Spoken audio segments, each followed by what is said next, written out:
welcome to day 14 of my advanced series. Today I will be making a card that is inspired by the supplies that I use, and I'm starting out with some Bezel Craft cardstock, and I want to use the Simon Says Damn Chevron pattern stencil. But before I use that stencil with some embossing paste, I want to stamp the wood grain pattern from Hero Arts to have a nice background. I use the Copper Gel brown ink on that craft cardstock, which looks quite fine. And then I adhered the stencil with some masking tape to my card front. And you can see the stencil has some, kind of windows. This is why I stamped on the background, so we have some background stamping showing through later. And I made sure that I covered the entire front of the card, but with a very thin layer of that modeling paste. And I found out that if you use a very thin layer of this stuff, the stamped pattern shows through. So we have the windows and a tiny bit of pattern shining through this embossing paste. And you can see I smeared the paste on some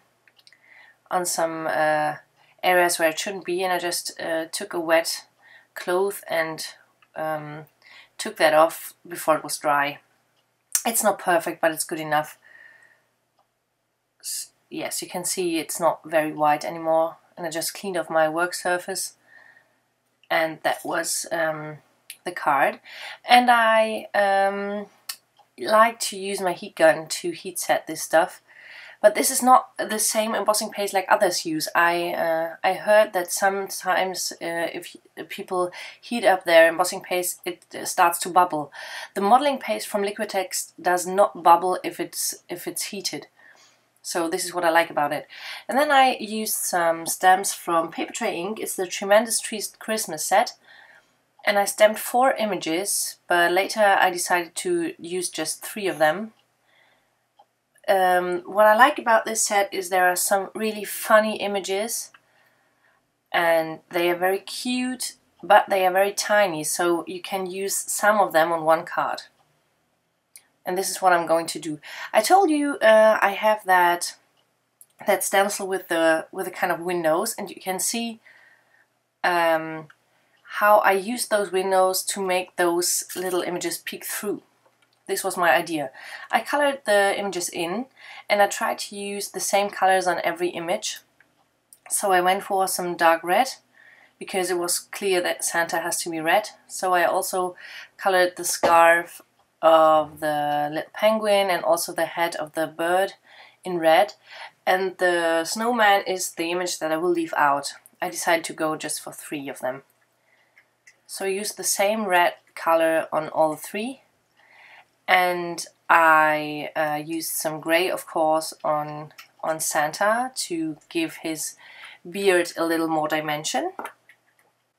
And you know that I like to use some blue to give some dimension to white areas, but I decided to go for gray because the penguin was colored in gray as well, and I wanted to keep the color palette really, I didn't want to use too many different colors.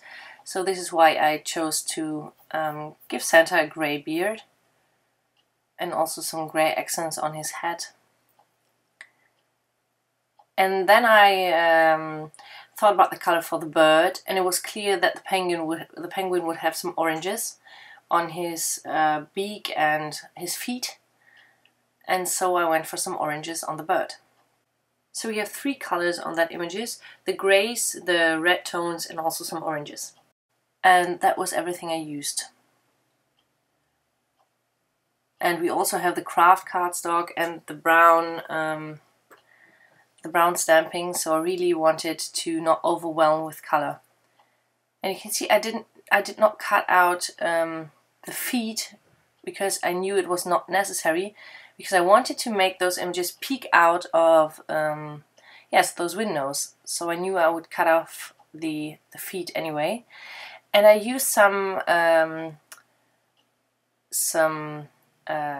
adhesive tape runner for the bottom of the image, and some dimension adhesive for the top of the image. So it's there is some dimension on this card. Those images really peek out of those holes.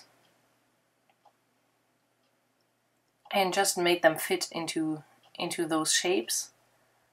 And we have 3 little Christmas images out of those windows from this beautiful chevron pattern. And I also used a sentiment from that set. It's the Happy Holidays. I thought this card looks very happy, so the Happy Holidays sentiment would be perfect. And I colored some cardstock with the same colors that I used for the images. I took one of the reds to color some white cardstock that would be wearing the sentiment, because I wanted to match the color perfectly, so it was the easiest way to just use the same marker than I used on my images.